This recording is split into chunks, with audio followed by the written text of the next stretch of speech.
નમસ્કાર મિત્રો, તમારી પોતાની ચેનલ ભક્તિ વાસ્તુમાં તમારું સ્વાગત છે। દોસ્તો, અમાવસ્યાના દિવસે મીઠાનો અચોક્કસ ઉપાય કરો, ઘરની તમામ આર્થિક, કૌટુંબિક અને માનસિક સમસ્યાઓ દૂર થઈ જશે। હિન્દુ ધર્મમાં એવા ઘણા ઉપવાસ છે જેનું પાલન મહિલાઓ તેમના પતિના લાંબા આયુષ્ય માટે કરે છે। શાસ્ત્રોમાં આ તિથિને પૌરાણિક દ્રષ્ટિકોણથી ખૂબ જ વિશેષ માનવામાં આવે છે। અમાવસ્યા પર શનિ મંદિરમાં જવું ખૂબ જ શુભ છે। આ દિવસનું તંત્ર અને જ્યોતિષમાં વિશેષ મહત્વ છે। હિન્દુ ધર્મમાં પૂર્ણિમા, અમાવાસ્યા અને ગ્રહણનું રહસ્ય જાણવા મળ્યું છે। આ સિવાય વર્ષમાં ઘણા મહત્વપૂર્ણ દિવસો અને રાતો છે જે પૃથ્વી અને માનવ મન પર ઊંડી અસર કરે છે। તેમાંથી મહિનાના બે સૌથી મહત્વપૂર્ણ દિવસો પૂર્ણિમા અને અમાવસ્યા છે। તંત્ર શાસ્ત્ર અનુસાર અમાવસ્યાના દિવસે કરવામાં આવેલા ઉપાયો ખૂબ જ અસરકારક છે અને તેનું પરિણામ પણ ખૂબ જ ઝડપથી પ્રાપ્ત થાય છે। કોઈ પણ દોષ હોય કે કોઈ પણ ગ્રહની અશુભતા દૂર કરવા માટે અમાવસ્યાના દિવસે બધા માટે ઉપાય આપવામાં આવે છે। આ દિવસે તમારી બધી આર્થિક, પારિવારિક અને માનસિક સમસ્યાઓનું નિરાકરણ થઈ શકે છે। આજે અમે તમને અમાવસ્યાના દિવસે ઘરમાંથી નકારાત્મકતાને દૂર કરવાની ચોક્કસ રીત વિશે જણાવવા જઈ રહ્યા છીએ। નંબર 1, દર અમાવસ્યાએ અથવા દર 15 દિવસે પાણીમાં આખા મીઠાથી ઘર સાફ કરો, એટલે કે લગભગ 1 લીટર પાણીમાં 50 ગ્રામ સ્થાયી મીઠું ભેળવી દો। તેનાથી નકારાત્મક ઉર્જા દૂર થશે અથવા તમે આની મીઠાની જગ્યાએ ગૌમૂત્રનો અર્ક પણ ઉમેરી શકો છો। એવું કહેવાય છે કે અમાવસ્યાના દિવસે જે કોઈ વૃક્ષ, લતા વગેરેને કાપી નાખે છે અથવા તેમાંથી એક પાંદડું પણ તોડી નાખે છે તે બ્રહ્મ હત્યાનું પાપ લાગે છે। નંબર 2, અમાવસ્યાના દિવસે માછલીઓને બિંદીના લોટની ગોળી ખવડાવો। અમાવસ્યાના દિવસે કાળી કીડીઓને સાકર મિશ્રિત લોટ ખવડાવો। સાંજે કોઈ સારા પૂજારી બોલાવો અને ઘરે હવન કરાવો।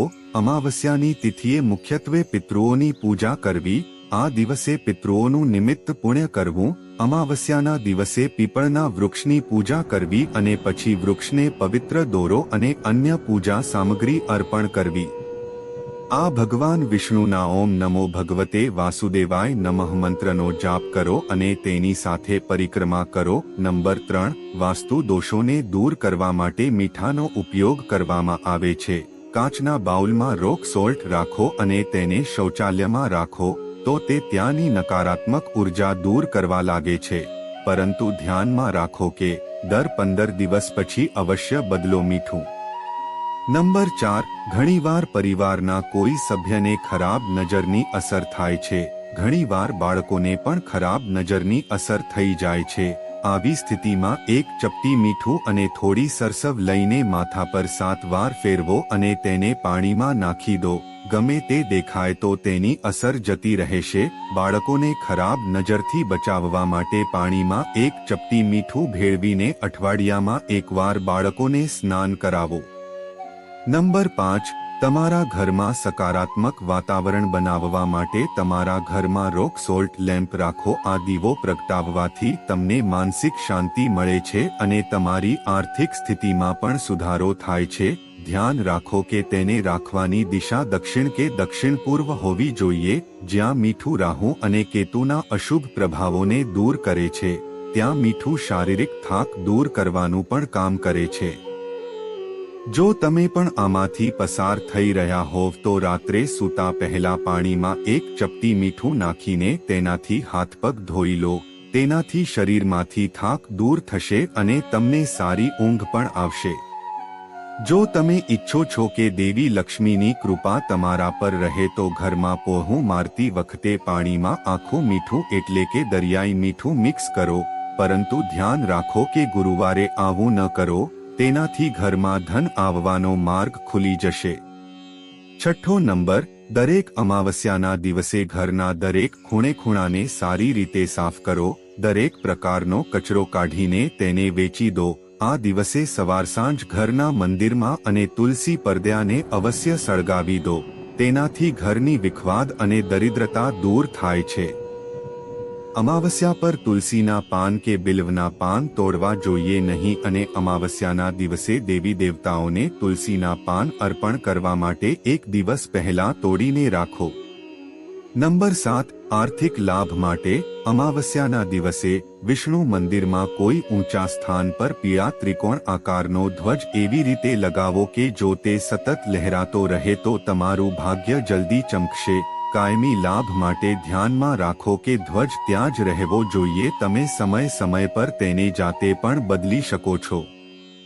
નંબર 8 દરેક અમાવસ્યાએ ઊંડા ખાડામાં અથવા કૂવામાં 1 ચમચી દૂધ રેડવું, તેનાથી કામમાં આવતા અવરોધો દૂર થાય છે। નંબર 9 અમાવસ્યાના દિવસે શનિદેવને કડવું તેલ, કાળું અડદ, કાળા તલ, લોખંડ, કાળું કપડું અને વાદળી ફૂલ અર્પણ કરીને શનિદેવના પૌરાણિક મંત્ર ઓમ નીલંજન સમાભસ્મ રવિપુત્રમ યમગ્રજમ છાયા માર્તંડ સંભૂતમ તમ નમામી શનૈશ્ચરમ ની માળાનો જાપ કરવો। ક્રોધ શાંત થાય છે અને અન્ય ગ્રહોના અશુભ પ્રભાવથી મુક્તિ મળે છે। દર અમાવસ્યાના દિવસે પીપળના ઝાડ નીચે કડવા તેલનો દીવો પ્રગટાવવાથી પિતૃઓ અને દેવતાઓ પ્રસન્ન થાય છે। નંબર 10 દરેક અમાવસ્યા પર નિયમિત રીતે ગાયને 5 ફળ ખવડાવવા જોઈએ, તેનાથી પણ ઘરમાં શુભ અને સુખનું વાતાવરણ જળવાઈ રહે છે। અમાવસ્યાના દિવસે ઘઉંના લોટની ગોળી લઈને તળાવમાં માછલીઓમાં નાખો। આ ઉપાયથી તમને પિતૃઓ તેમજ દેવી દેવતાઓની કૃપા પ્રાપ્ત થાય છે। ધન સંબંધિત તમામ સમસ્યાઓ દૂર થાય છે। નંબર 11 અમાવસ્યાના દિવસે બ્રહ્મ મુહૂર્તમાં સવારે ઉઠીને રોજિંદા કાર્યોમાંથી નિવૃત્ત થયા પછી શુદ્ધ થઈને બીમાર વ્યક્તિના કપડામાંથી એક દોરો કાઢી તેને કપાસમાં ભેળવીને એક વાટ બનાવવી, પછી એક માટીનો દીવો લો અને તેમાં ઘી ભરીને કપાસ નાખી અને હનુમાનજીના મંદિરમાં આ દીવો કરો અને હનુમાન ચાલીસાનો પાઠ કરો। આ ઉપાયથી દર્દીની તબિયત જલ્દી સુધરવા લાગે છે। ઓછામાં ઓછા 7 મંગળવાર અને શનિવાર પણ આ પ્રયોગ કરો। નંબર 12 અમાવસ્યાના દિવસે એક લીંબુ લઈને સાંજે તેના 4 ટુકડા કરો અને તેને ચારે દિશામાં ચૂપચાપ કોઈપણ ચોક પર ફેંકી દો।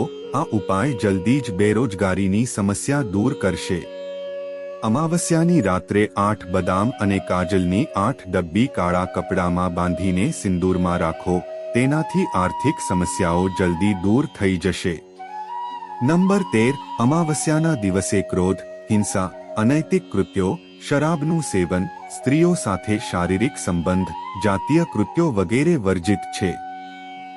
જીવનમાં કાયમી સફળતા માટે આ દિવસે આ બધી પ્રવૃત્તિઓથી દૂર રહેવું જોઈએ। અમાવસ્યા પર તમારા પૂર્વજોને સંતુષ્ટ કરવા માટે વિશેષ પૂજા કરવી જોઈએ। જો તમારા પૂર્વજો પ્રસન્ન હોય તો જ તમે અન્ય દેવી દેવતાઓની કૃપા મેળવી શકો છો। પૂર્વજોના આશીર્વાદ વિના મહેનત કર્યા પછી પણ જીવનમાં અસ્થિરતા આવે છે અને મહેનતનું યોગ્ય પરિણામ મળતું નથી। નંબર 14 દરેક અમાવસ્યાના દિવસે બ્રાહ્મણને ભોજન કરાવો, તેનાથી તમારા પૂર્વજો હંમેશા ખુશ રહેશે। તમારા કામમાં કોઈ અડચણ નહીં આવે, ઘરમાં પૈસાની કમી નહીં આવે અને તમે તમારા પરિવારને અશુભતાથી બચાવશો। મેલી વિદ્યાની અસરોથી પણ બચી જશે। નંબર 15 પિતૃદોષના નિવારણ માટે જો કોઈ વ્યક્તિ પાણીમાં દૂધ, ગંગાજળ, કાળા તલ, ખાંડ, ચોખા ભેળવી પીપળાના ઝાડ પર પાણીયુક્ત ફૂલ, પવિત્ર દોરો અને ઓમ નમો ભગવતે વાસુદેવાય નમઃ મંત્રનો જાપ કરે છે।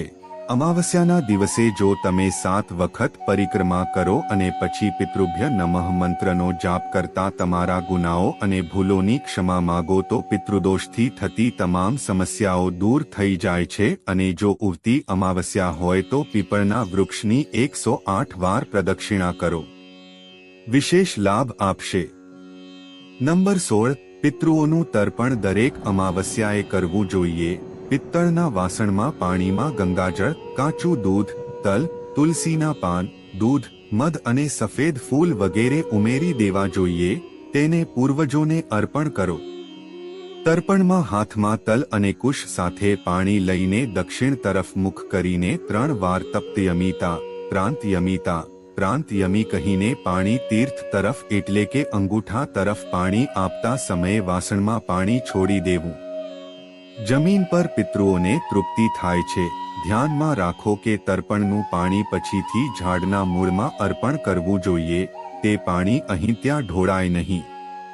નંબર 17. શાસ્ત્રો અનુસાર દરેક અમાવસ્યા પર પિતૃઓ તેમના ઘરે આવે છે.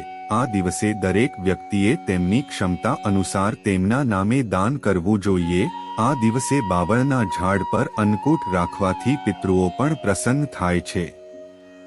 પૂર્વજોને ખીર ખૂબ ગમે છે, તેથી દર મહિનાની અમાવસ્યાના દિવસે ખીર બનાવીને બ્રાહ્મણને ભોજન સાથે ખવડાવવાથી પુણ્ય મળે છે અને આ દિવસે સાંજના સમયે પીપળાની નીચે થોડી ખીર પૂર્વજો માટે પીરસવામાં આવે છે. નંબર 18. અમાવસ્યાના દિવસે કાળા કૂતરાને કડવા તેલથી રોટલી ખવડાવો. આનાથી શત્રુઓ શાંત થાય છે, પરંતુ આકસ્મિક આફતોથી પણ રક્ષણ મળે છે. અમાવસ્યાના દિવસે તમારા ઘરના દરવાજાની ઉપર કાળી ઘોડાની નાળ સ્થાપિત કરો. ધ્યાન રાખો કે તેનું મોઢું ઉપરની તરફ ખુલ્લું રાખવું જોઈએ, પરંતુ જો તમે તેને દુકાન કે ઓફિસના દરવાજા પર સ્થાપિત કરવા માંગતા હોવ તો તેનું મોઢું નીચેની તરફ રાખો. તેનાથી નજર નથી લાગતી અને ઘરમાં કાયમી સુખ અને સમૃદ્ધિ રહે છે. નંબર 19. અમાવસ્યાની તિથિએ કોઈ પણ નવા કામ, યાત્રા, ખરીદ વેચાણ અને તમામ શુભ કાર્યો પર પ્રતિબંધ છે. તેથી આ દિવસે આ કાર્યો ન કરવા જોઈએ. દિવાળીની રાત્રે 12 વાગ્યે તમારા જમણા હાથમાં કાળી સરસવના દાણા લઈને તમારા ઘરની છત પર 3 વાર ઊંધું ચક્કર લગાવો. પછી ઓમ હિ ઋણમોચન સ્વાહા મંત્રનો જાપ કરતી વખતે સરસવના દાણાને 10 દિશામાં ફેંકી દેવાથી ઋણ મુક્તિ મળવાની સંભાવના પ્રબળ છે. આ એક ખૂબ જ યોગ્ય પ્રયોગ છે. તે કોઈ પણ અમાવસ્યાએ કરી શકાય છે, પરંતુ દિવાળીની રાત્રે કરવાથી ઝડપી પરિણામ મળે છે. જો કે તમામ અમાવસ્યાનું મહત્વ હોય છે, પરંતુ સોમવાર અને શનિવારે આવતી અમાવસ્યા ખાસ કરીને પવિત્ર માનવામાં આવે છે. મિત્રો, તમને અમારો આજનો વિડિયો કેવો લાગ્યો? જો તમને અમારો વિડિયો પસંદ આવ્યો હોય તો અમને કમેન્ટ કરીને જણાવો. કોમેન્ટ બોક્સમાં જય માં લક્ષ્મી લખો. મિત્રો, એક નવી માહિતી સાથે ફરી મળીશું. ભગવાન તમને બધાને આશીર્વાદ આપે. જય શ્રી કૃષ્ણ.